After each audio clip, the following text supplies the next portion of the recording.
It's time for the Voice of Indie. Your hosts today are Beem, author and producer for Fresh Ink Group, and Stephen Gies, author, producer, composer, and publisher for Fresh Ink Group.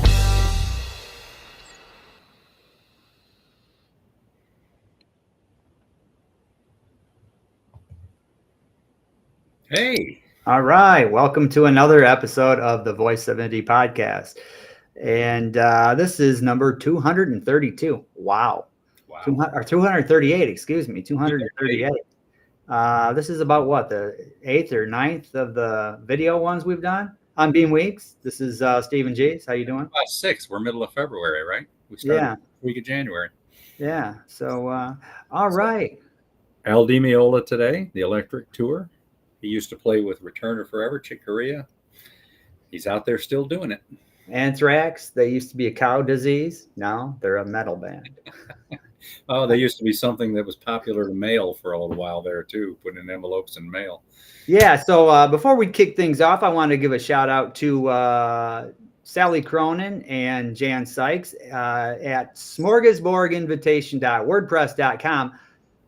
Jan had basically it's like a coffee with Beem where she introduces me to people and says a few nice things. So get over there and check it out and leave a comment. And thanks Sally and Jan for this, because I'm like honored, truly honored that they chose me. So that Jan chose me. So that's pretty good. And I'm always grateful to Sally. Sally is such a promotional kind of person. She promotes everybody and tirelessly, yeah. We are grateful. So what was this Depot Museum dedication like?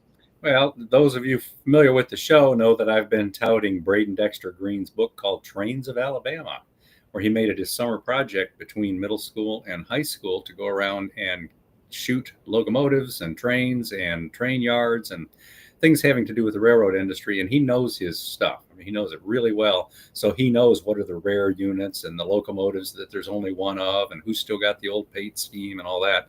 So he put this book together and we put together a nice trailer for it. He's got a YouTube channel now and he's out there hustling, really doing it. Well, one time when we were out taking the pictures, we went by the old train depot in Guntersville, Alabama, which has been shut down. It was built mid-1800s, but it was a museum for a while, and it's been shut down for the last 20 years. And when we went by there was a car parked there. So we went and banged on the door and found a lady in there cleaning the place up because they're planning on opening it up again once a week as a museum. And she got to talking to us and realized that Braden knew more about what she was doing in there than she did. So she invited us in and we hung out for a while. She gave us a private tour and got to know him real well. He explained some stuff about her artifacts that she didn't know. So it was just a good old fun time. Well, they had the dedication ribbon cutting to open it with the mayor of the city and a whole bunch of dignitaries there this week. And she called and personally invited me and Braden to come to that. So we did. And Braden went out there and we printed up some cards with his book on it. And, we handed those out to a whole lot of people, and a lot of them were, where can I get this? Yeah, and they're pulling out their phones and ordering the book. So it's kind of fun when you can promote books at the same time you're having a good time and meeting people and whatnot. So they wound up, the Historical Society was there too, and they wound up inviting him to see if he wanted to be a volunteer tour guide in the museum this summer as well, which, hey, that looks good on a college application, doesn't it? So Braden Dexter Green, Trains of Alabama. If you know a rail fan, get out there and get that book because it's very, very popular and people are liking it. And that's a cool idea too, in terms of the promotional thing. If you're an author, print out some cards and leave them. If you're in a restaurant, leave them on the table. Leave them on car windshields, whatever. And touting your book. And who knows, you may actually sell a few. If Braden does, it works for him. So that's something to do. Brief status here on the podcast here. Last week, Mr. G's there lost power for a little bit, so he ducked out thankfully it was only a few minutes, and then came back in. I had the issue with my Wi-Fi, but that should be taken care of because we got the new router in here now. But we're expecting a nuclear storm, I guess, or something. So hopefully that doesn't happen. But there is a little glitch on my end when I played the commercials. And when I played the commercials, they tend to freeze from time to time. And I don't know where we're at in that. So I have to watch the little circle that's got Steven in there, and I could hear the commercial playing through his end and kind of try to guess it to when we're coming out of it. I haven't figured that out yet because it's not coming from our end. It's because all the commercials are uploaded to the website. So we're dealing with it on the website. We have to contact them again and see what we can do about that. But because it's kind of throws me off a little bit. You know, you start the commercial, then it just freezes. And if our timing seems a little awkward, it's not because we're drunk. It's because we're trying to figure out where are we. Yeah. So that's just a little heads up. And if you want to post your comments tonight, we would love to hear from you. Here's how you can do all of that. On YouTube, Facebook, LinkedIn, X, Twitter, and I believe we're on TikTok now. Still haven't figured out the Instagram thing. I don't know. I've followed all the steps, and it just doesn't seem to work on our end.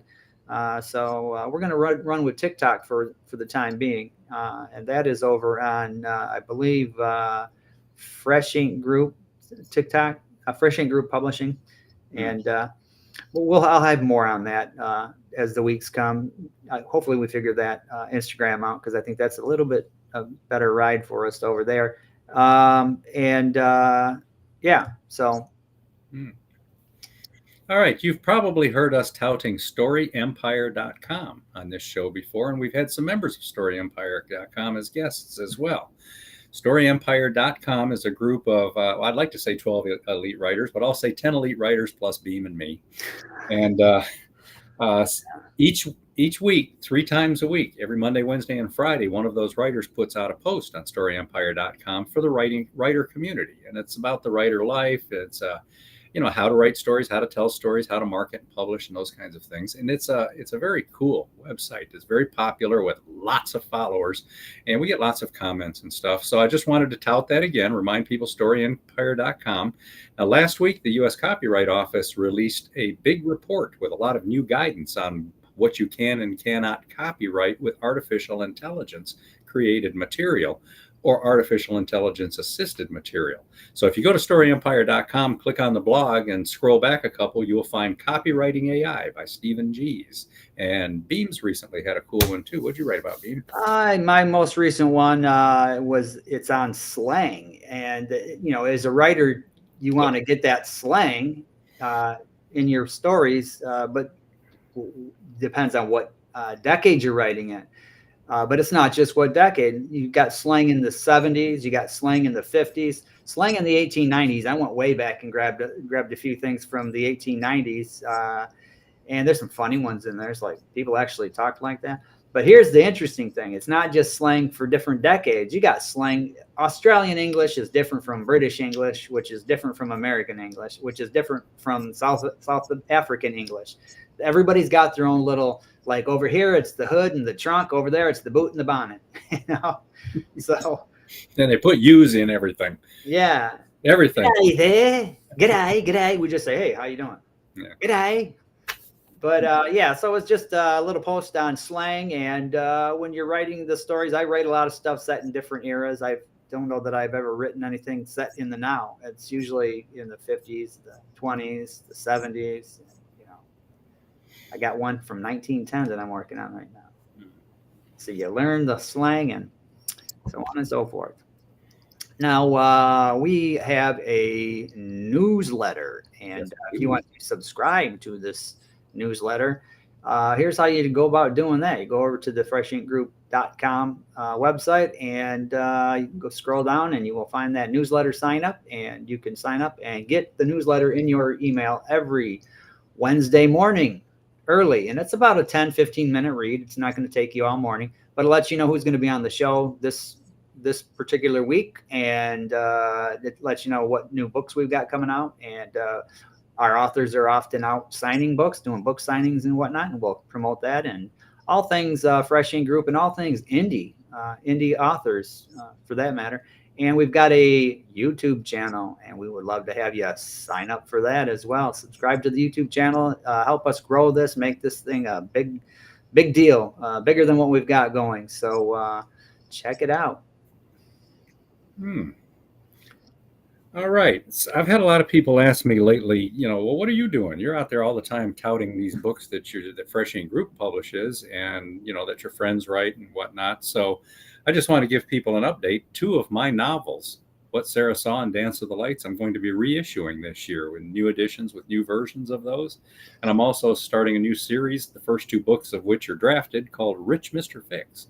It's about a young guy who's barely out of his teens, and he's got like hundreds of billions of dollars, and he gets to spend his time traveling around trying to do good things in the world, but nothing ever quite works the way he expects it to, and then it gets supernatural. So that's my Rich Mr. Fix series, and I'm hoping to have those out this year, but I'm also shifting heavily toward doing a lot more music, composing and producing music, which is something that I used to do and make good money at way back in the days as well. And I'm doing the graphic arts and stuff for everything we do at Fresh Ink Group and the animations for these videos and stuff. So I try to keep busy in a variety of different things, but that's what I'm doing right now. And you can look for 4 books from me, if not more, this year. Woohoo. All right. We have also got G. William Weatherly. He's a writer who writes primarily about World War II era stuff. And we finished up the editing on his first novel, Shepherd and the French Rescue. And this guy knows his stuff. I'm telling you, he knows his stuff. Ex-Navy. I'm reading this and it's like, wow, okay, what does that mean? Okay. But then you figure it out as you go on. And he's also got Shepherd and the Argon. The Argon is the ship that he was on. And those, I'm not sure about the status on that one, but I'm guessing that's going to be coming before too long. But keep your eyes and ears open for Shepherd and the French Rescue coming soon. Yeah, he's writing his 3rd one right now as well. And he'll probably end up being a guest on here before too long once that book comes out.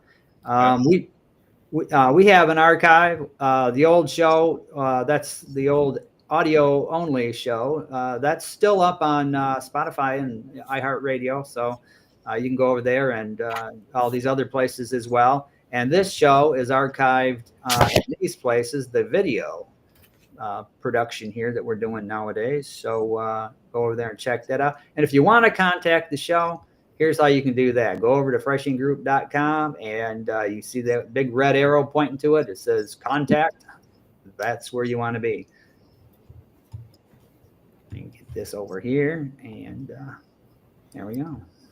All right. So we're going to roll our first commercial tonight and then meet our guest. All right. Now, these, like I said, these tend to freeze up. Which one are we going to roll first, Steven? Loretta. Which one? Loretta? Oh, okay. Where is she at? She's right there.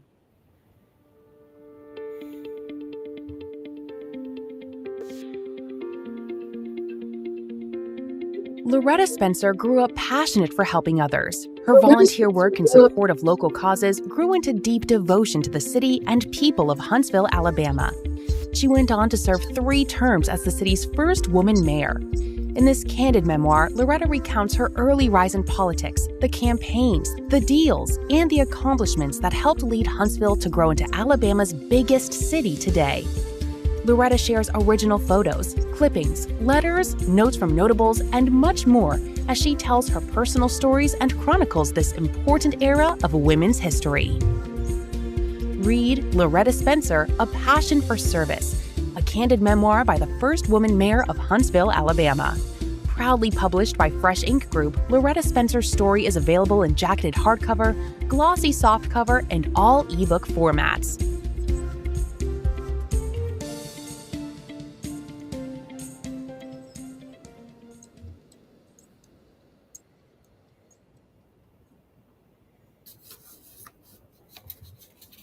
All right. A very cool book. I've had 2 requests from woman mayors for copies of that book in this past week too, which is pretty cool.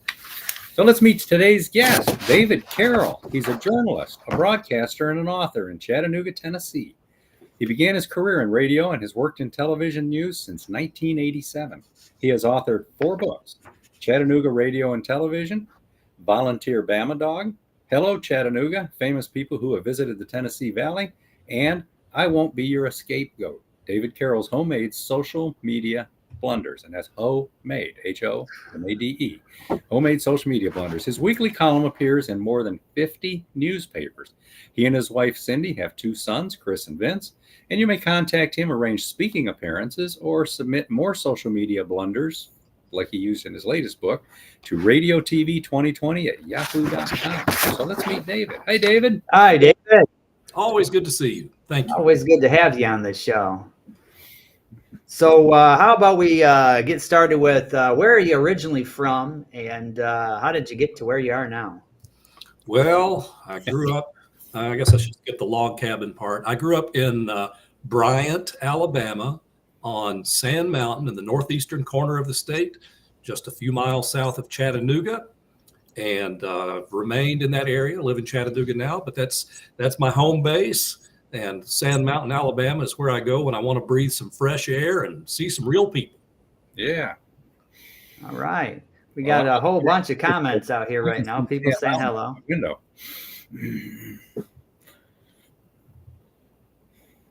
All right. So we got hi, Verwayne. Yeah, we're going to knock some of these comments out here. Clear these up. Verwayne's talking about the Beem Weeks on Sally Cronin with Jan Seitz. All right. Steven? So, where'd you wind up going to school, David? Graduated from North Sand Mountain High School, Higdon, Alabama. Went to college just down the mountain, Northeast Alabama, Rainsville, Northeast Alabama. I guess it's called Northeast Alabama Community College now. One of those great colleges, the junior colleges that George Wallace created when he was governor. I didn't agree with everything he did, but I would hope not. Yeah, but getting those junior colleges set up in Alabama in the '60s was a good thing for some of us folks who couldn't go to the big schools for whatever reason. Yeah. But from there, got into radio and then TV, and thank goodness, thanks to you guys, pumping out some books from time to time. So it's been a fun career. Yeah, and we're very proud of those books, no doubt. So you want to brag about about Cindy and Vince and oh gee, I forgot your other son's name already. Chris. Mm-hmm. Chris. Vince and Chris. Cindy and I met in an unorthodox way. I was one of those crazy rock and roll morning DJs here in Chattanooga on a 100,000 watt station, KZ106, still on the air. I was the first guy on that station. And I was, one of those guys who, I wasn't a shock jock, but I liked to have fun with the news. If President Carter or President Reagan back then made a speech in prime time, I would record it on my cassette player and do what Seth Meyers and some of the others do now. I would take the president's statements out of context. Next morning, I would do my own press conference, asking them questions and then using little sound bites from them in a comedic way. So I did that on the radio for several years and was sort of the, quote unquote, funny morning guy. And from that got I should go back to your question about Cindy. While I was on that morning radio show, Cindy, who grew up in Pennsylvania, was also a radio nut like me. And she got a job in Chattanooga doing radio news. She was my morning news person. So we were sort of across the glass from each other and fell in love. And so 2 radio nuts got married 41 years ago. And we have 2 great sons. Chris lives in Washington, D.C., works for the American Petroleum Institute. Vince works in Nashville in healthcare. Both of them far better writers, actually Cindy too, all of them far better writers than myself. And it's great to have 3 very talented writers in your family who can edit your stuff and make it better. So I'm very fortunate there. Oh yeah, that's cool. Now when you say rock and roll DJ, mm-hmm. what kind of rock and roll are we talking about? I'm guessing this is the 70s. Was it like Led Zeppelin? Was it the Stones? You're being tested. Was it disco? Well, keep in mind, Beem, you're not as old as I am. Stephen, you're probably not either. I have no idea. But I will tell you that I grew up late 60s, early 70s as far as listening to the radio. And, top 40 was really big then. And it was a train wreck format, frankly. You might hear Led Zeppelin, followed by Smokey Robinson, followed by the Carpenters, followed by Ray Stevens, just all sorts of different genres of music. but it was essentially, that was the top 40. That was the Billboard charts back then. And it was based on, 45 RPM record sales, some albums to a degree. So I was never like a hard rock disc jockey exclusively, but my stations over the years played generally just whatever, the hot singles were. And so it went all the way from, easy listening to country crossovers to R&B to hard rock, novelties, a little bit of everything. All right, yeah. Well, I'm almost 60, so I just look younger than I am. But the 70s, I remember the top 40 radio. That's what I listened to. Mm-hmm. And then mid to late 70s, that's when I started gravitating towards the harder rock and stuff. Right. The Led Zeppelin, the Black Sabbath, and all that good stuff. But I listened to a lot of that top 40 stuff as well. Oh yeah, And back then, if you were growing up, watching the variety shows, Ed Sullivan, and all those things on TV. That was kind of the soundtrack of our lives. You'd hear everything from, Charlie Pride and Buck Owens to the Rolling Stones and Emerson, Lake and Palmer and everything in between. So that's still the format I love. When I've done radio in recent years, I do casually refer to it as a train wreck format because it's a little bit of everything. And sometimes you hear two songs back to back that you would think no human could possibly like both of them, but you can. Yeah. Oh, yeah. Yeah. I think that era is one of the reasons why I have such a wide selection of CDs in my collection. Sure. I mean, literally from Charlie Pride to Ray Charles to Metallica to, I even have some of the classical stuff, Vivaldi. I mean, just a whole bunch of stuff because music to me is music. I love music. Well, my wife gives me a hard time because I like to play music when I'm in the shower. And I have because I'm a nerd, I have all my CDs arranged alphabetically, like you say, just I do too. ridiculous collection. And lately, just for fun, I've been playing them, alphabetically day to day. So, one day I'm showering and it's and she hears like Anne Murray or Helen Reddy or the Osmonds in the background, and the next day, it's Led Zeppelin or it's Van Halen or whatever. So it just crazy, but I like them all. Yeah. The real question though is, did you have the long hair and the beard? The beard I did, and it was never like a hippie kind of beard. I grew a beard back when I was a kid or a teenager because I'd just broken up with a girl. This was prior to meeting Cindy. And I don't know, I was at that age where when something traumatic, I think she broke up with me actually. And I was at that age where, when something traumatic happens in your life, you kind of want to be a different person. So I grew a beard and had it for several years. But yeah, for that, I didn't have the long hair. I was never a hippie or anything like that, but just whatever was fashionable at that time. Kind of thing you look at now and just cringe like, oh my God, what was I thinking? Yeah. Well, I had the long hair, but this was in the 80s. And, I was a headbanger in the 80s. So metalhead. And still am a metalhead. Still is. Yeah. And in the 80s, if you didn't have that, then, come on. Yeah. I remember many, many years ago right after I started working at a big advertising agency, they brought in an expert to talk to us about how to market to old people. And I remember the best piece of advice they gave is when you're putting together some kind of media for old people, they tend to think Lawrence Welk music and all that. And it's like, no, find out what they listened to when they were in high school. And that's the music that you use.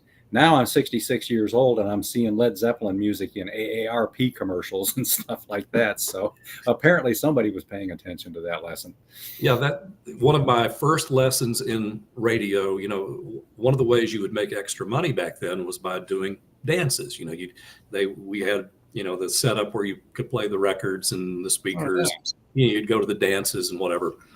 And I remember I got an assignment to do a Saturday night dance at a VFW, Veterans of Foreign Wars. And I just thought to myself, okay, I'm going to take some country stuff because these are people who are 20 years or more older than me. And they're going to like, the urban cowboy stuff that was out at that time, Mickey Gilley and all that stuff. And I remember I played that and it was just like crickets, just, dead. And I thought, man, and they're all like, dude, we hired you to play some, some good music. And so I got into our regular album stuff and, started playing everything from Michael Jackson to disco stuff and all the things that were on the charts at that time. And the place really woke up. So you can't always judge a book by its cover. You can look at somebody and say, I've got them pegged to like this kind of music or this kind of movie or this kind of book. And, come to find out, that they have a whole different set of likes. So that taught me a good lesson. Yeah, well, the musicians themselves are starting to genre bust more and more lately. Oh, yeah. I mean, the Rock and Roll Hall of Fame has nothing to do with rock and roll anymore. It's just musicians. And then, you had Dolly Parton putting stuff out. I went and saw Ringo Starr at Ryman Auditorium a couple of weeks ago, expecting the all-star band with Lukather and all of his usuals, and it was all country artists. Right. Instead, because his newest album is country. And now Beyonce has just won the Best Country Album Grammy, took it away from Ringo Starr, which I was a fan. So. And when it makes traditional country fans mad that Beyonce won that, I have to admit, I kind of laugh a little bit. I'm like, the world's changing. So, hop on, enjoy the ride. And that's what fusion is supposed to be, is mixing different genres and doing things with it. I'm all about it. That's what came out of jazz in the 60s and 70s, all that fusion jazz, where it quit just being just jazz and brought in rock and all the other different kinds of things, symphonic jazz and whatnot. Well, I'm glad I can tell my wife that I now know somebody who has a crazy alphabetically arranged CD collection like I do, because she thinks I'm insane. It's just like, yeah. And I have over 1,000 CDs, and if they're not alphabetical, I'll be looking all day for one that I want to listen to. About 1,000 up there, and they're not in alphabetical order. One of these days, I should probably just shuffle them out and say, let's go with it. But it is fun just knowing where everything is. Yeah. All right, people, we're talking to David Carroll, journalist, newscaster, and just all-around fun guy. So if you want to post some comments, go ahead. We're going to play a couple of commercials now and then talk to David about his books. All right. And which ones are we going to play? Well, let's go with Journey Through the Lens and Gwen Plano's The Culmination. Journey Through them. Oh, they're right beside each other. Well done. In Journey Through the Lens, Creative Guide to Wildlife Photography, celebrated wildlife photographer Angie Birmingham introduces burgeoning photo takers to their photo equipment and helps them develop the techniques for stunning outdoor photography.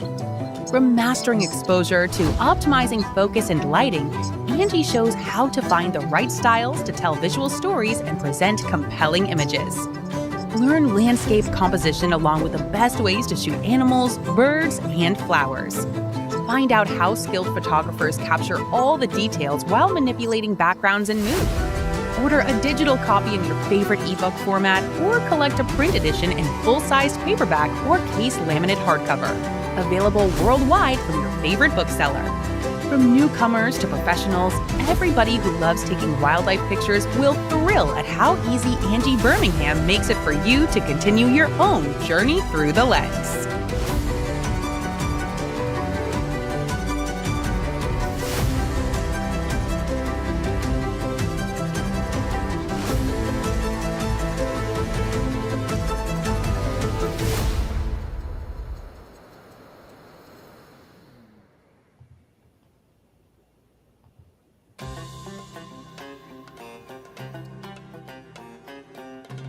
Best-selling author Gwen M. Plano presents The Culmination, A New Beginning, the final book in the Contract thriller series.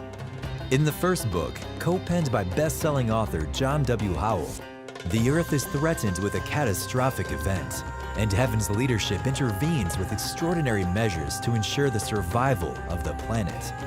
In Book 2, The Choice, a confidential team uncovers a traitorous conspiracy that has as its goal world domination.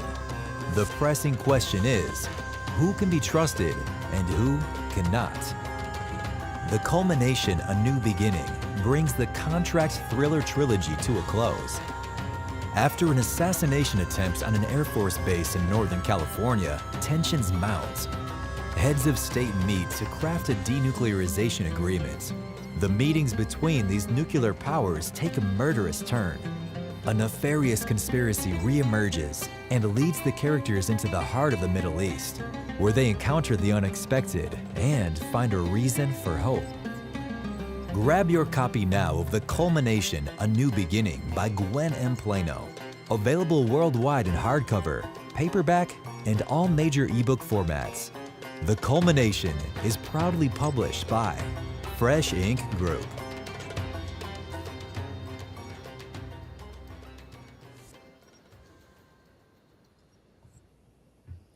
All right. All right. That one, those ones didn't stick so bad that time. So I don't know. Okay, we're talking to David Carroll, journalist, radio and TV personality, author, and Renaissance man, because he likes doing it all. So, David, you've got 4 books out. The first one was published by, is it Akasik? Arcadia. Arcadia, right, Arcadia. Chattanooga Radio and Television. That was my first little entry into writing a book. You know, to be honest with you, this one's more of a picture book. They have sort of a template that they've done, tons of these regional history books. And I basically kind of plugged into that template and wrote the captions and some chapter introductions, things like that. But that's what got my foot in the door, and was a huge seller for me. It taught me how to sell books, because I had no idea. If there's anybody watching or listening who's just kind of dipping your toe into book selling, I'll tell you my quick story on that one. I had always been under the impression that you get a book published, however you do that, and then you put it in bookstores, and it starts flying off the shelves, and then you get a check every month or so. No. What I learned early on is you, the author, have to really promote it and push it and advertise it and publicize it, however you may do so. And it was funny, a friend of mine, a fellow radio TV guy, and I were having lunch about a month after the book came out. And he said, "How's the book going?" He says, "I really like it." And I said, I guess okay. It's in the stores, and, I guess it's going to do fine. He said, "My mom is in a church group, a senior group, and they have programs every month. And, they ask people to come over and present whatever their field of expertise may be. Why don't you put together a program about your book?" So I put together a slideshow and, got a little projector and all that sort of thing, and went over there and told stories from the book. Obviously, it's a very local oriented book. And many of the stories involved people in the book who were local broadcasting icons, the news people and kiddie show hosts and radio morning people who woke everybody up for decades and all that. And so I put together a show and told stories. Some of them were humorous, and sold a lot of books.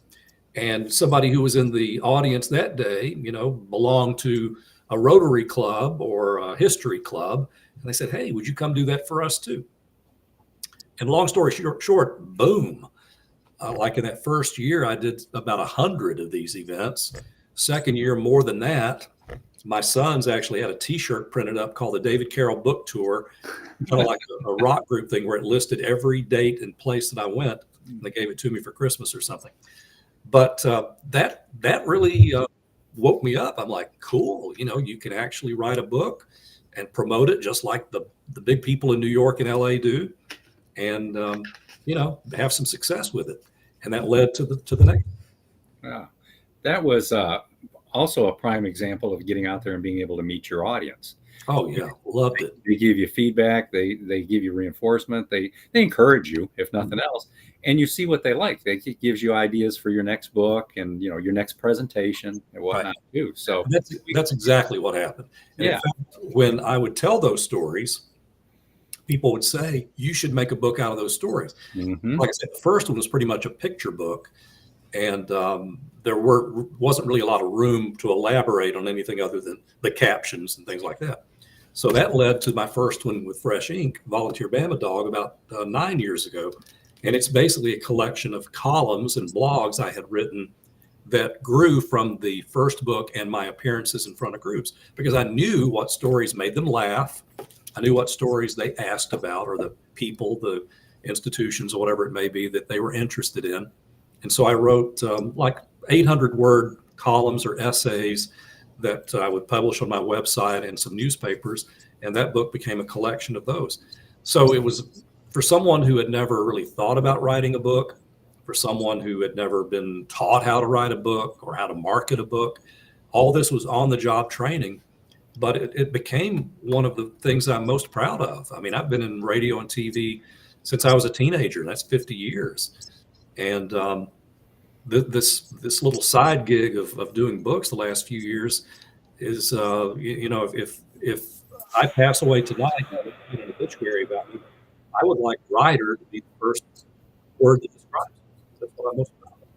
Wow. Okay. Yeah. Yeah. Now, in a case like that, when you put a book out and you go out and actually meet your audience, Mhm. it's a whole lot different than sitting in front of the TV camera in a studio when you're doing the news. I mean, Right. you're looking for feedback from your floor director, assuming they still have floor directors. I know that stuff's a lot more automated than back when I used to do it. Right. But again, it's faceless. You don't get any feedback. You don't hear anybody laugh, when you say something funny or whatever. So those audiences that you meet in person, that's got to be really, really satisfying. It's the best. And that's what I've learned over the years. For instance, this first couple of months of this year, we've had more bad weather than usual. I've had some events canceled. And starting next month, for example, a lot of those are being made up because hopefully the weather will be better and we get all that behind us. But that's what I enjoy doing most. And I can honestly say that in these 14 years of doing books, gosh, I don't know, I'm trying to think, several hundred of these events for every kind of group you can imagine. I've spoken to the Tri-State Rose Society. Okay, these people grow beautiful roses in gardens. And when they asked me to speak, I said, I got to be honest with you. Roses, not my forte. They said, that's cool. We talk about roses all the time. We want you to entertain us. I'm like, I can do that. So pretty much any kind of group you can imagine that's legal and above board, of all ages, schools on up to retirement homes and everything in between.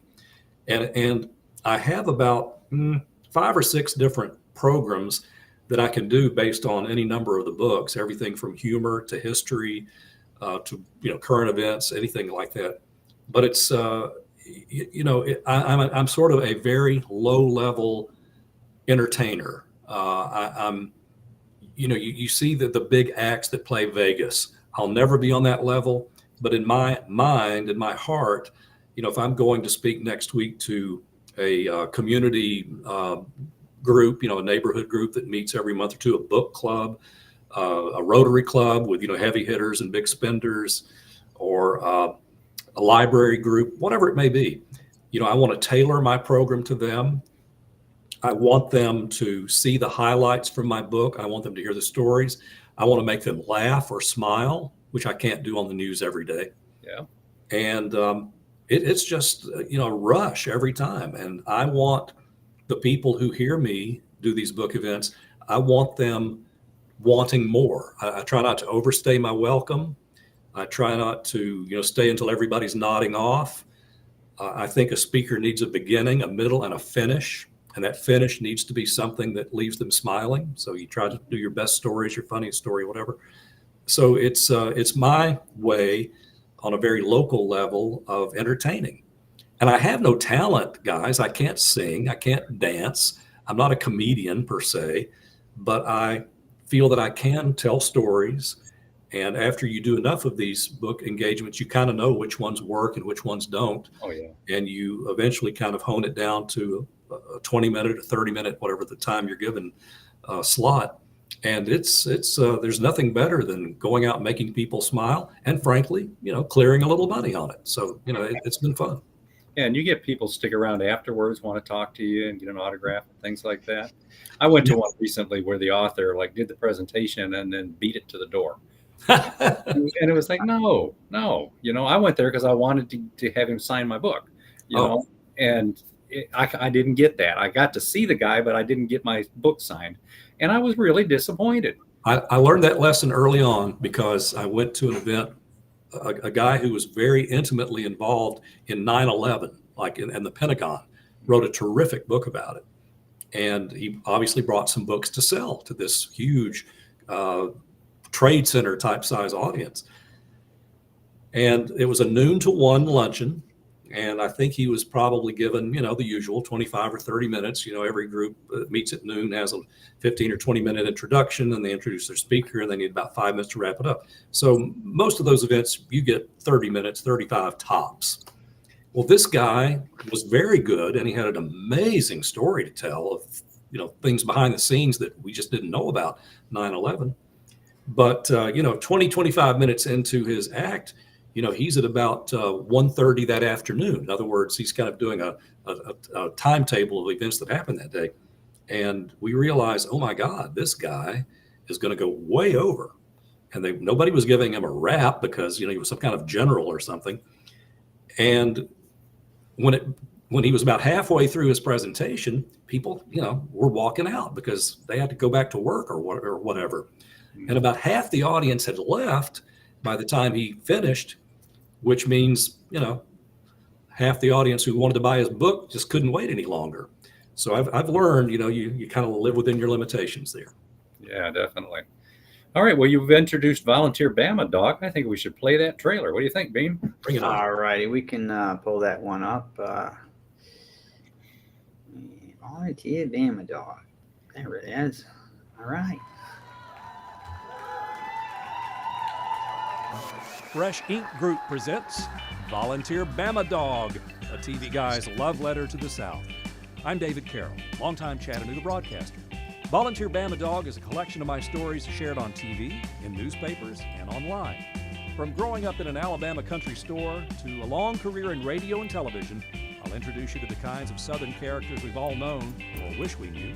This collection of humor, history, trivia, and heartfelt memories serves up more than 60 essays. Drawing from my experiences with news, music, and entertainment, Volunteer Bama Dog is both educational and fun. It offers behind-the-scenes commentary on how we cover and deliver the news and on the music we grew up with. Among the book's highlights is a series of stories that recall Southernisms or the Appalachian English that generations of Southerners still quote to this day. I try to bring that language to life, hoping you'll say, I knew people who said that, or, wait, he's been listening to me. This follow-up to my first book, Chattanooga Radio and Television, is more of a personal account of my experiences with those many wonderful people I've met and even worked alongside over the years.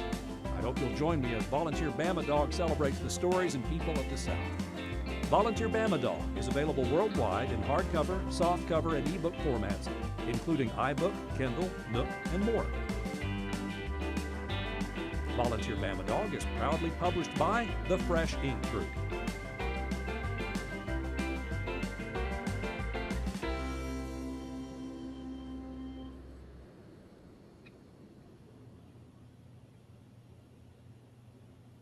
I hope everybody noticed that ChattanoogaRadioandTV.com at the end, because you can contact David directly and get autographed books. That's right. Very cool. And that's not just that book, right? It's all of your books. That's that. And you want to move on to the next one?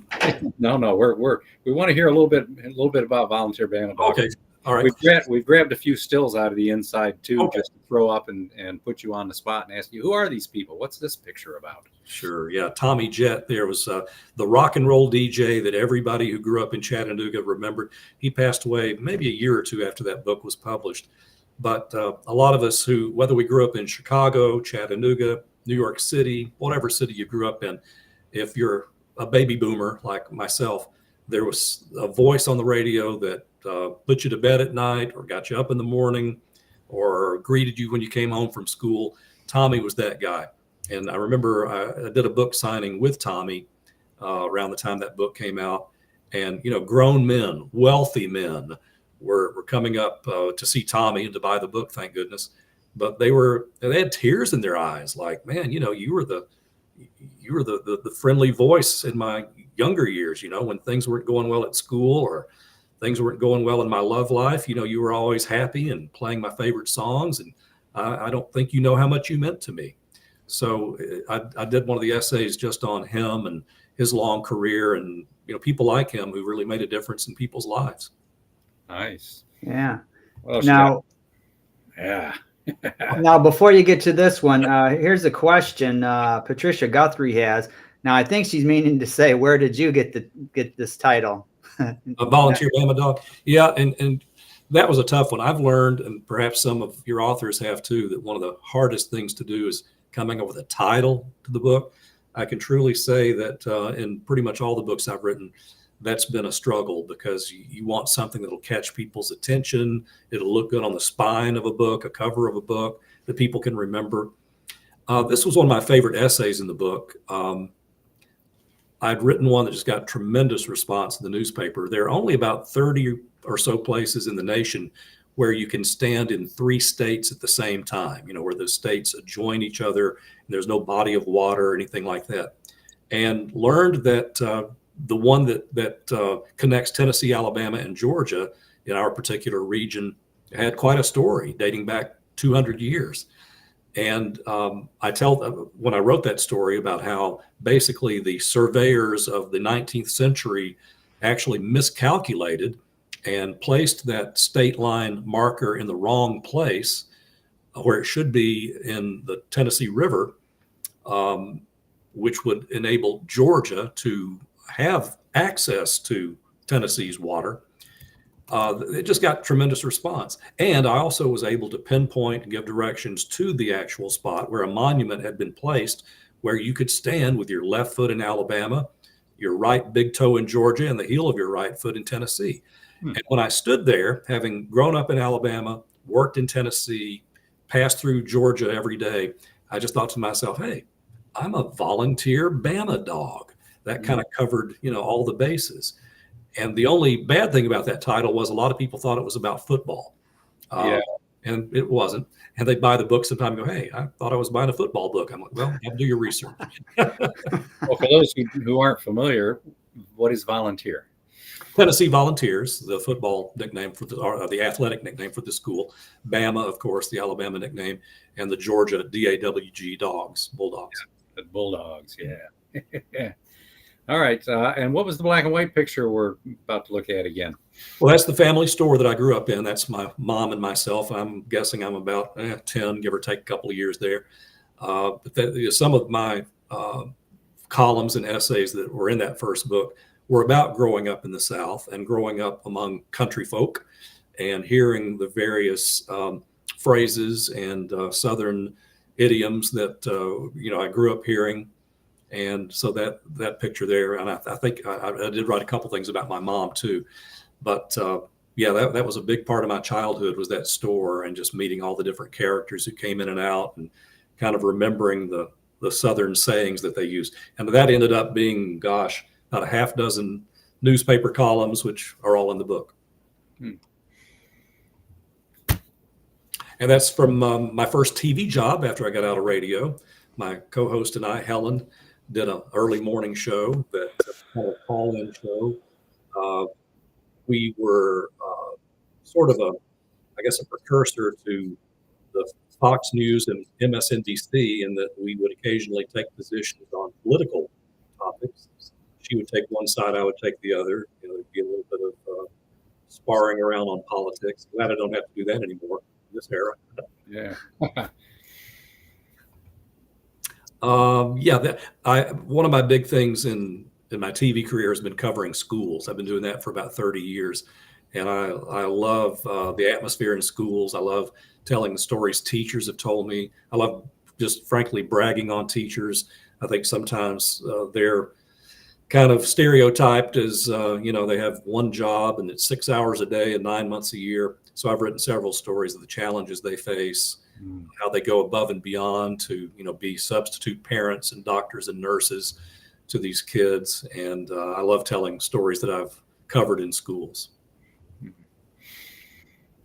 Okay, so now your next book that we published, Hello Chattanooga. And boy, that was a fun book. It was a lot of work. You're telling me. But I'm so proud of this book, and it has been huge for me as well. This got started, oddly enough, with a phone call. When you work in TV news, I've learned that sometimes people think that if you're a newsman, you have the answer to everything. Of course, nothing could be further from the truth. I always appreciate people who think I can answer their questions. And, back in the pre-Google days, really about your only options to get answers to questions sometimes were call the library or call the TV news station. But somewhere back in the early 20-teens, a guy called me and said, David, I know you can find the answer to anything. And I'm like, okay, lower your expectations, curb your enthusiasm here. Yeah. He said, back sometime in the 80s, I went to a concert with the Doobie Brothers, see the Doobie Brothers at the UT Chattanooga Arena, and fell in love with this girl. And I would love to know the date of that. Could you find out when the Doobie Brothers played the UTC Arena? And I'm thinking, so you're saying like in the 80s? I said, yeah, it was like 30 years ago, dude. He said, well, but if anybody can find out, you can. So I happened to have a friend who was the manager at that time, or had retired as manager of the UT Chattanooga Arena, which hosted hundreds of shows of all kinds over the years. And I said, Ken, this may be a long shot, but any chance you could nail down the date the Doobie Brothers played the UTC Arena? This guy, it would mean a lot to him. He said, David, I can do better than that. I can send you a spreadsheet that has the date and the headline acts, the opening acts, the money they grossed, the crowd size, every show ever at the arena since it opened in the early 80s. Like, Ken, you don't need to do that. That's a lot of trouble. He said, no trouble at all. It's already done. Check your inbox in 5 minutes. I'm like, whoa. So I did, and boom, it was all there. And I printed it out, and I did a lot of, copying, cut and pasting. And I had just started my website at that time. I think maybe it had one or two of the books out, maybe one of them. And I posted it, all those shows, everything he sent, on my website. And of course, answered the guy's question easily, but suddenly anybody could go on my website and find out hundreds of shows, the date, all that information at the arena. And people started showering me with praise. They're like, dude, this is wonderful. This is a life changer. I've forgotten half the shows I attended. And, I remember now, look at these shows, and I remember who I went with, and, what we did afterward, and the opening act, and so forth and so on. And, anybody who knows me knows that nothing makes me happier than getting credit for work that I didn't really do. Yeah.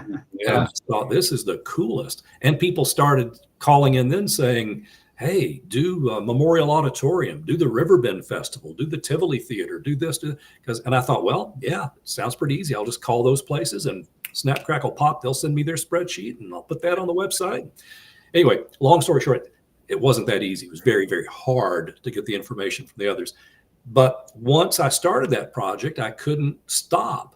And it was like, this could really be a book of all the famous people, not just rock stars, but every category of fame you can imagine, from presidents to military figures to athletes to movie stars, anyone who had achieved some fame who had come through our little region.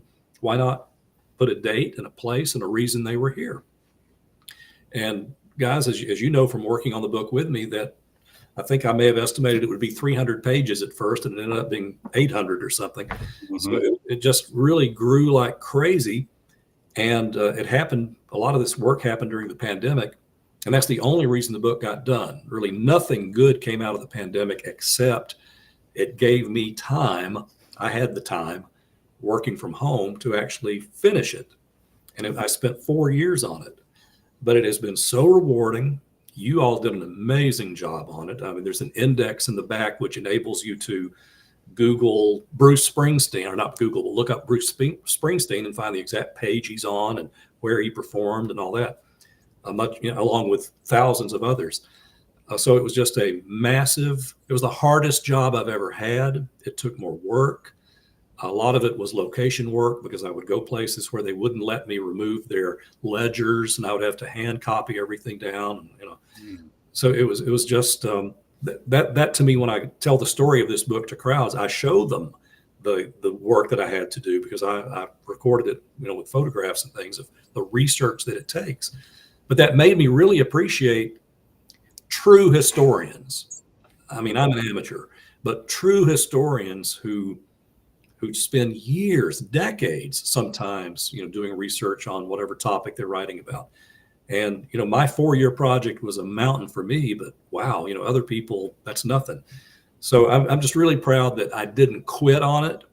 I remember about 2/3 of the way through, my wife looking at the back of my head, working on the computer, she'd say, David, what if you put that book out and then find out that nobody cares? And I was like, well, first, thanks for the encouragement. Yeah. But then also, kind of like one of our old top 40 hits, it's too late to turn back now. I mean, I'm in this so deep, I've got to finish it. You were doing it for yourself at that point too. Pretty much. I mean, I really didn't know if people would be into it. And when the first shipment of books came, and, it's 800 pages and it weighs like 2.5 pounds and it's a brick. And I just thought, oh my God, I actually have to physically carry these huge, heavy boxes of books, to anywhere I go to speak. And that's why my more recent book is very light. But it turned out very well. And honestly, just knowing that I've done something of a reference book with stories, it's not just data. Yeah. But when people tell me that's on their coffee table or that's something they refer to frequently, I mean, it doesn't get any better. I absolutely love that book because it's a snapshot of almost 100 years, basically, Right. of people that came through the Chattanooga area, that whole area. There were some of the old vaudeville people in that book. Muhammad Ali was there doing something that's in the book. And then you got right up until modern times, a Poison concert or, Right. stuff that the kids today would know.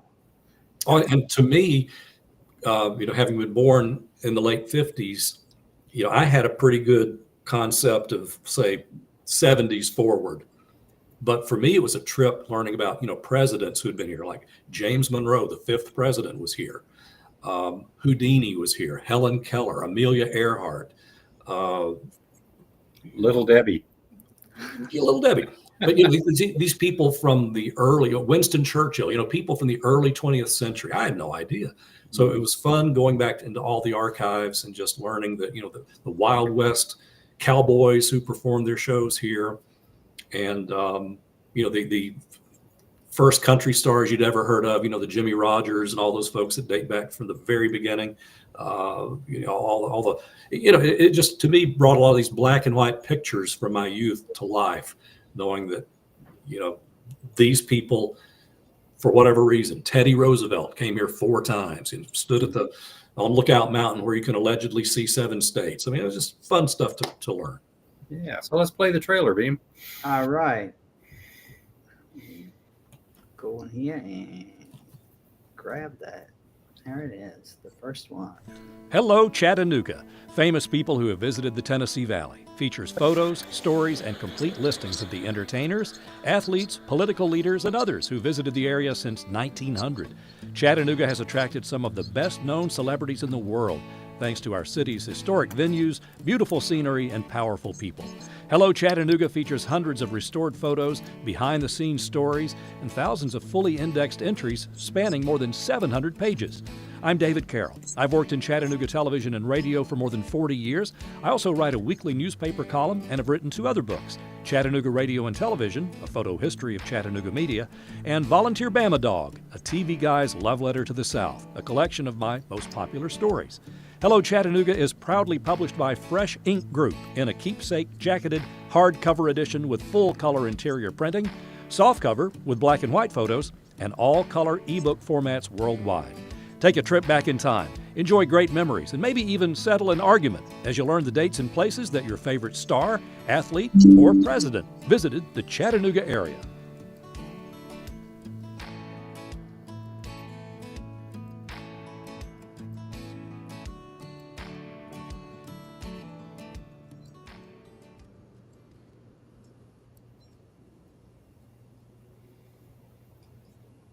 All right, we're going to quickly click through some of the things that are inside that book. The Tivoli Theater is one of the great stories now that has been under reconstruction for the past couple of years. Both of our big performing venues here, the Tivoli Theater and Memorial Auditorium, are a few blocks apart. The Tivoli seats about 2,000, the auditorium about 4,000. But the Tivoli has been closed the last 3 or 4 years and is being redone and is just going to be amazing. But I tell the stories of how these theaters were built, why they were built, talk about the architecture, the design, the acoustics.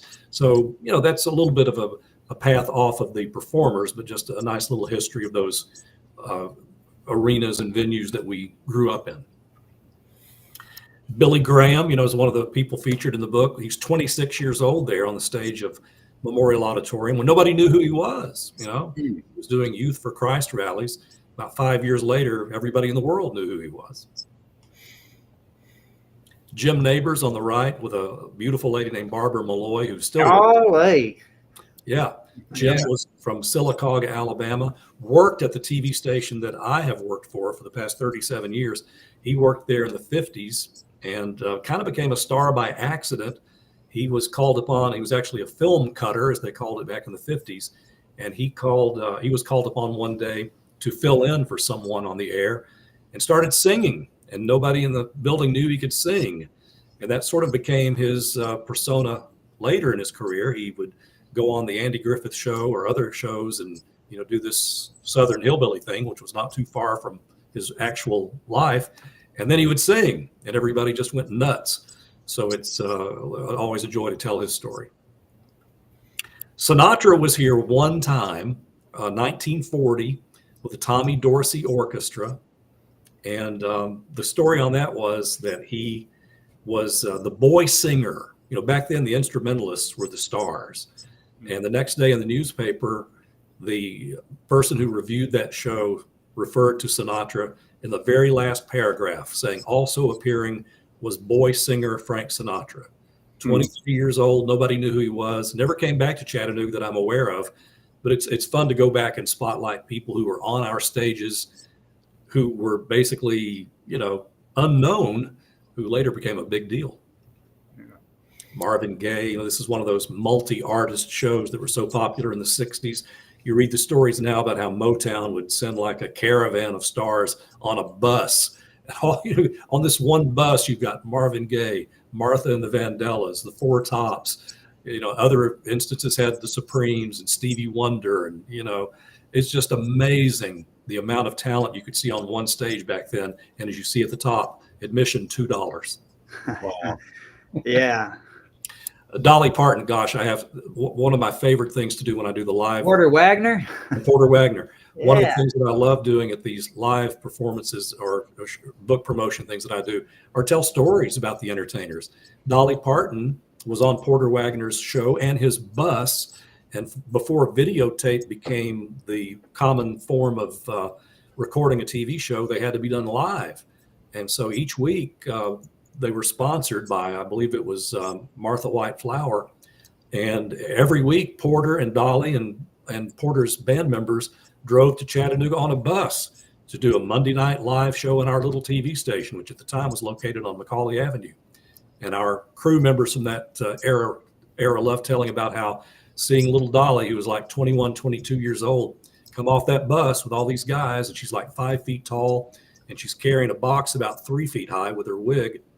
And, she would go into this little bathroom dressing area, just kind of looking like a little Southern country, and come out as Dolly Parton.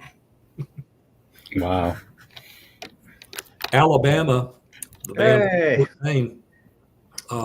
They're one of our, they're our pride and joy. We, here in Chattanooga, we pretty much adopted them as our own, and they probably performed here as much or more than in any city. So tons of dates that they performed here. Yeah, and the one wearing the sunglasses there, that's Mr. Mark Herndon.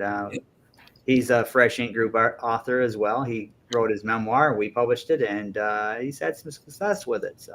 And I don't know if you guys even know this, but I called Mark before I wrote my book with you guys and said, hey, tell me about this Fresh Ink Group. He's like, they're great. I said, cool. Well, I trust you. All right. Yeah. Reba McEntire with Ken Hicks, one of our US 101 country jocks here. One of many. That's the thing that makes the book, I think, is the pictures. It's great to have all the dates and shows and information, but I encouraged people to send me, their personal pictures that they had taken with various stars over the years. So hundreds of pictures. Again, I think I told in the publishing process, I said, I'll probably have about 60 pictures. And I put out the call for pictures from people. And I think we ended up with a couple hundred, but they're just so good. It's just hard not to include them all. Yeah. Oh, Johnny Cash, gosh, he's still just what an icon here. I mean, Everybody loved Johnny Cash. And it's interesting to tell his story because, like many longtime music acts or entertainers, his career had peaks and valleys. And during a valley in his career, when he was arrested by the man you see on the right for using drugs passing through Walker County, Georgia, it was this sheriff's wife, and this is all from Johnny's book. The sheriff's wife sat down in the jail cell with Johnny and just ripped him a new one and just said, you should be performing tonight in front of 10,000 people. And instead, you're in this stinking jail cell in Lafayette, Georgia. Snap out of it. Let me tell you who you are. You're Johnny Cash. And he gives her credit for making him sit there and go, by gosh, you're right. I kind of need to do something with my life. And a year later, he was on the top of the charts with A Boy Named Sue and Folsom Prison Blues and an ABC primetime show. And the picture you see here was taken years later when he came back to that county to say thank you to the sheriff and his wife. And he did a benefit concert and donated all the money to the local high school. What a guy. Fantastic. Little Debbie there on the left. And she just recently retired from her position at her family bakery, McKee Foods in Collegedale, Tennessee. But, with all the famous people who have come from our area, grew up here, Usher, Kane Brown, Bessie Smith, Samuel L. Jackson, on and on. She's probably the most familiar little girl in the world, wouldn't you say? Yeah, very much. Everybody's got Little Debbie in their kitchen. Mm-hmm. Oh, and stories that I particularly love telling are about people who were opening acts the first time they came here. And back in the early 90s, Clint Black, not this guy, but Clint Black was the headliner at a show. And the next day in the newspaper, the reviewer just raved about Clint Black and what an amazing show he did, performing all his hits. And again, in the last paragraph, also appearing was opening act Kenny Chesney, who looked like a 12-year-old boy wearing his daddy's 10-gallon cowboy hat. Wow.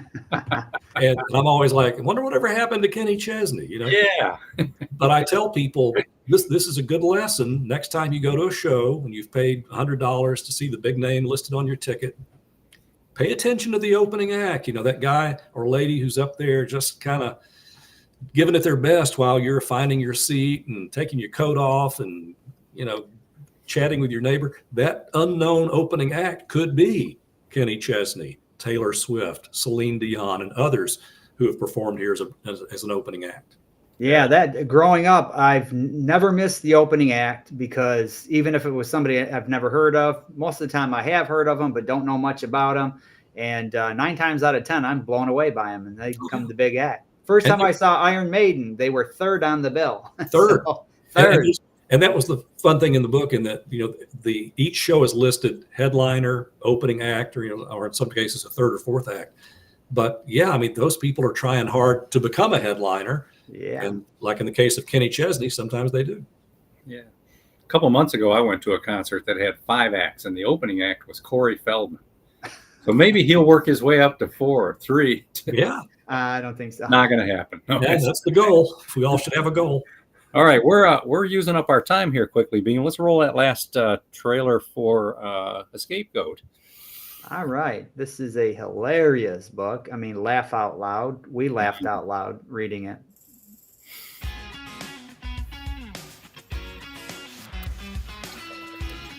I'm David Carroll, and I'm proud of my recent books, Chattanooga Radio and Television, Volunteer Bama Dog, and Hello Chattanooga, famous people who have visited the Tennessee Valley. Like many folks, I spend too much time on social media, but I put that time to good use. For years, I've been collecting social media misspellings, misinterpretations, and other mishaps, from tweets, text messages, even the signs you see at stores and on the highways. I've collected the funniest foul-ups in my latest book, I Won't Be Your Scapegoat, David Carroll's homemade social media blunders. I top them off with my own snarky comments, and they're illustrated by a talented artist, my friend Mike Salter. There are a lot of laugh-out-loud moments in the book, more than 400 of them. We all make mistakes, and sure, you can blame it on spell check, but maybe, just maybe, we didn't pay enough attention in English class.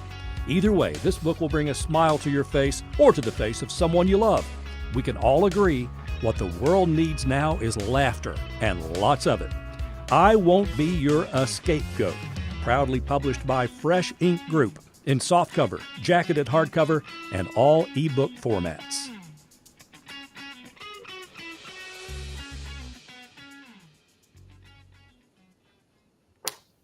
All right, we got some stills for that too, Beam. The little book that could. Yeah.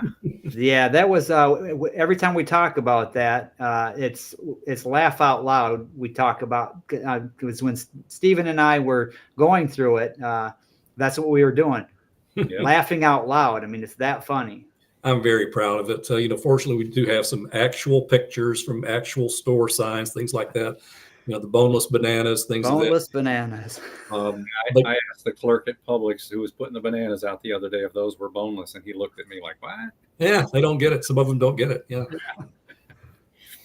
Oh, I love that one. Card only and no cash back. Sorry for the incontinence.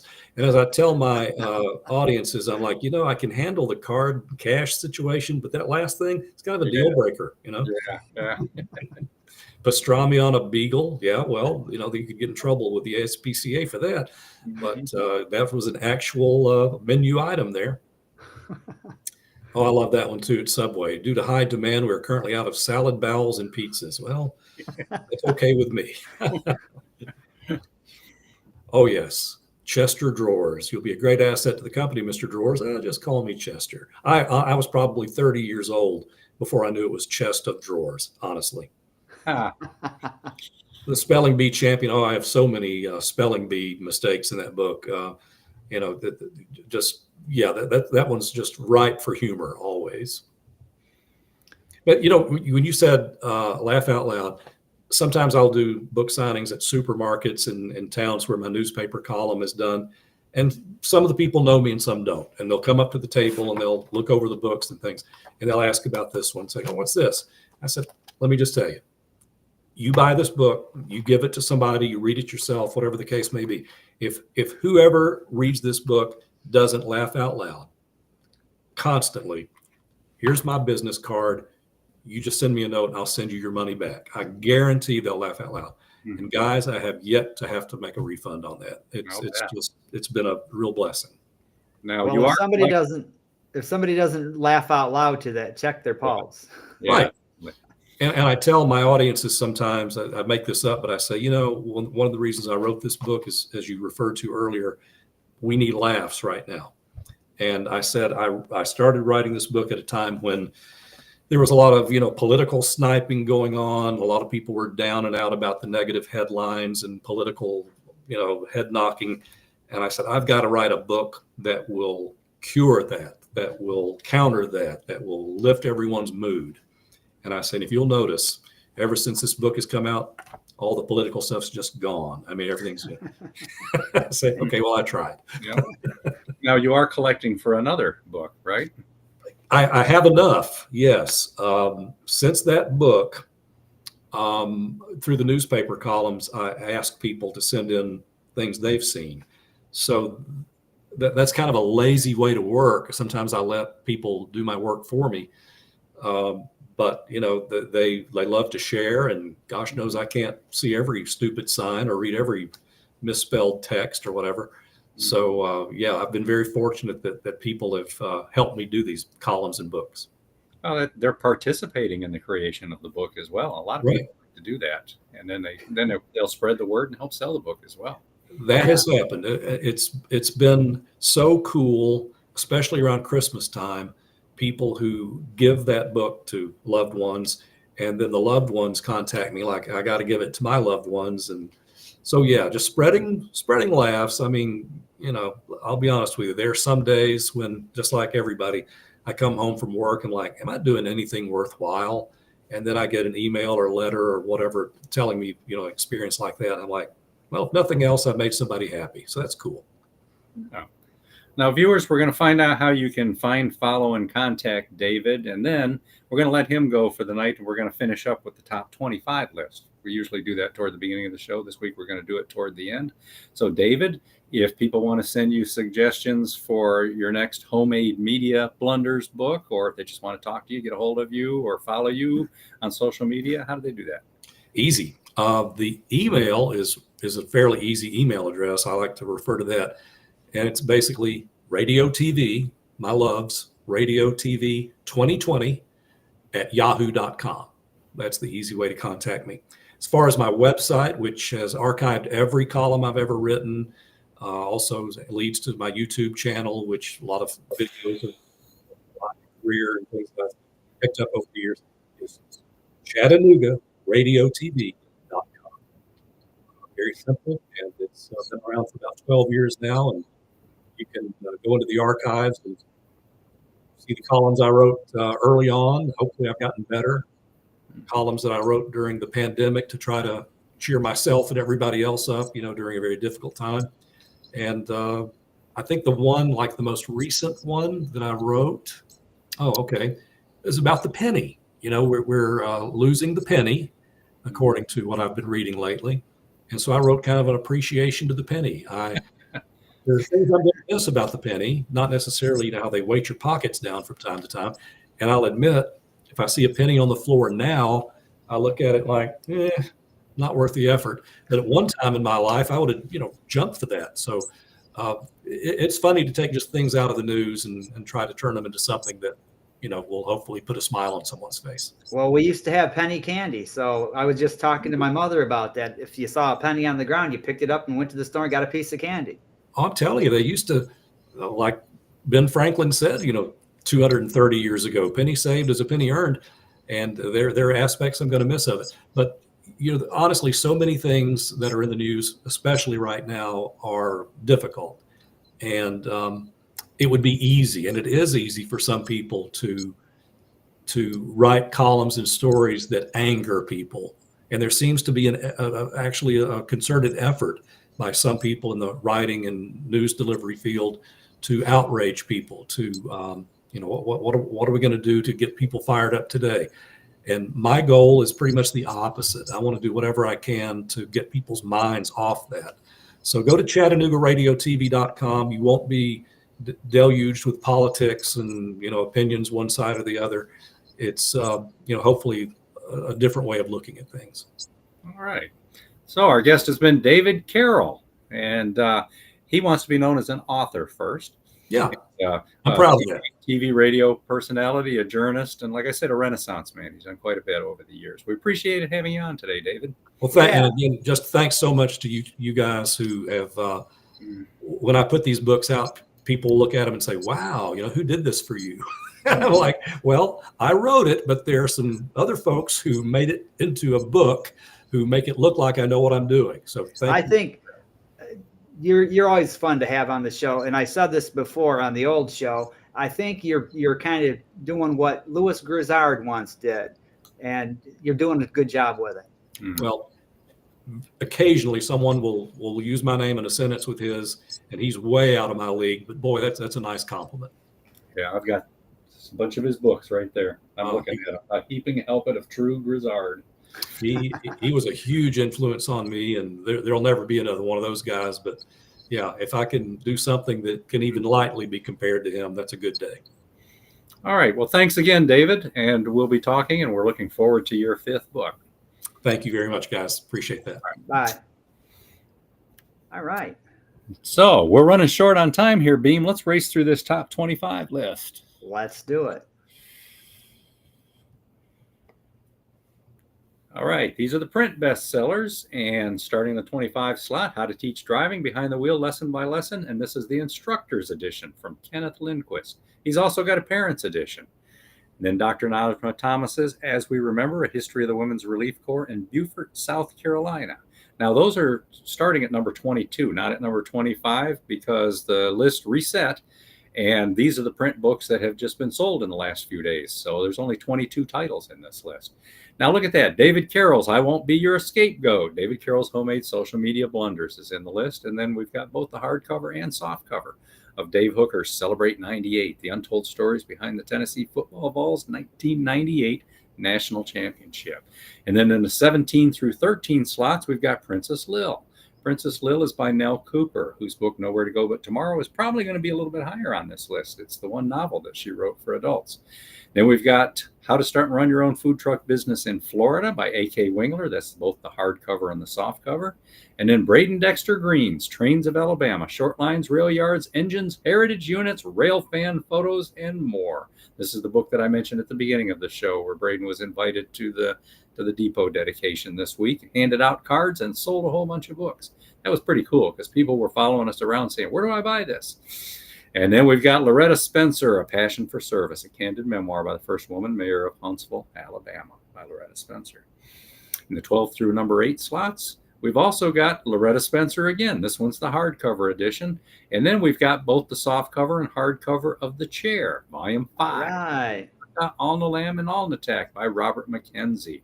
Now, that would be number 5. How many more books in that series, Beem? Yeah, there's 4 other books. Yeah, that would be 1 through 4, and then this is number 5. And Number 5. He does claim this is the end of the series, doesn't he, Beem? Yeah, until that chair starts talking to him again. Until that chair starts talking. You saw the trailer in tonight's show for Angie Birmingham's Journey Through the Lens, Creative Guide to Nature Photography. And if that trailer didn't prove to you that lady knows how to take pictures, then you weren't paying attention. That's a cool book. Now, we've got some Robert G. Willis Croft on the list. The first of the 6 Mac McDowell Mission series books, Operation Ivy Bells, a Mac McDowell mission. And then The High Road, Memories from a Long Trip by Mark Herndon. And who is that guy, Mark? And we just talked about him. His photo, he's played drums for 28 years for the country supergroup Alabama. He's in David Carroll's book, Hello Chattanooga. And he's all around good guy. Yeah. Janelle A. Jordan, we've published 2 books by her. One is Minority Millennials in the Workforce. This one's The Reality of Interpersonal Leadership, a guide to leading authentically. And this is like a workbook for developing your personal and professional skills. Then we've got The Nurses of the Creek, Book 1 by Anna Morgan. She's over there in the UK, and she did a lot of research and did a real cool job on telling this story.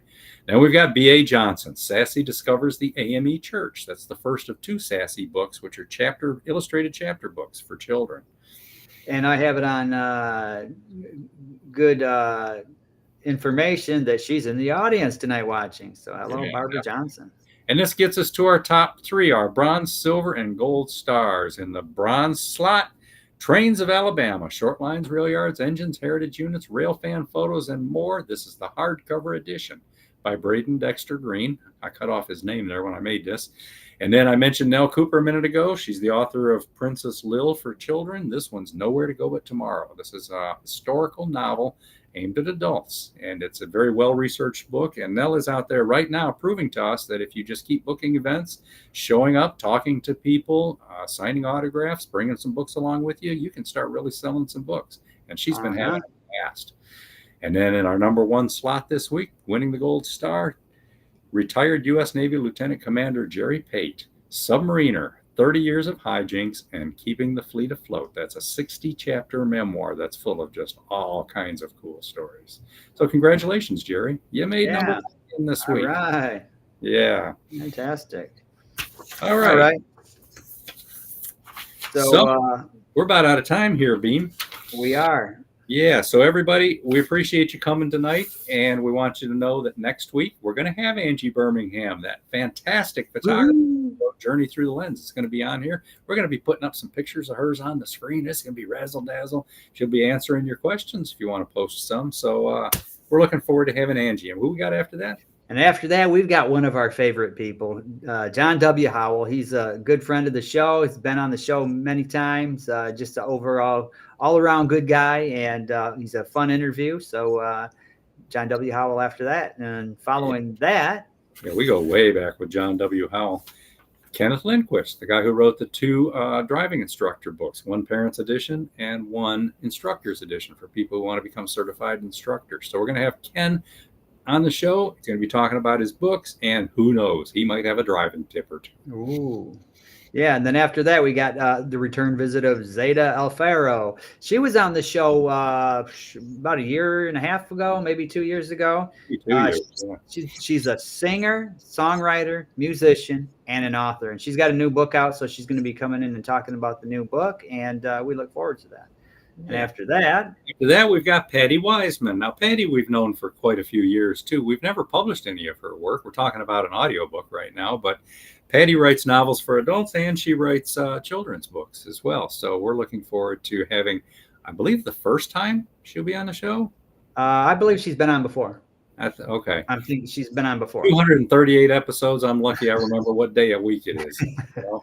But Patty Wiseman, we're looking forward to having her back, apparently. And then a new one, somebody we don't know, but his name is Patrick Joseph Healy, and he's an author.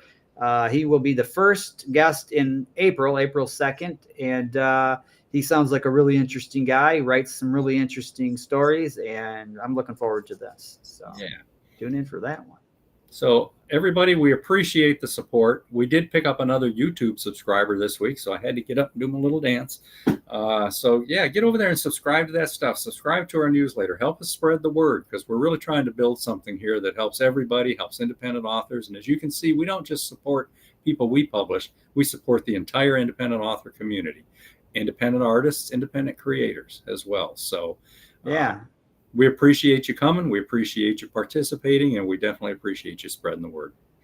Definitely. So we're going to close out with a video or two, or just we're going to close out with the... I think we probably got to go straight to the closing. Yeah, that's an idea. Right. So, all right, everybody, we will catch you again next week. Be sure to tune in and share the link when you get it. Yeah. Bye, everybody. You've been a part of Voice of Indie, a production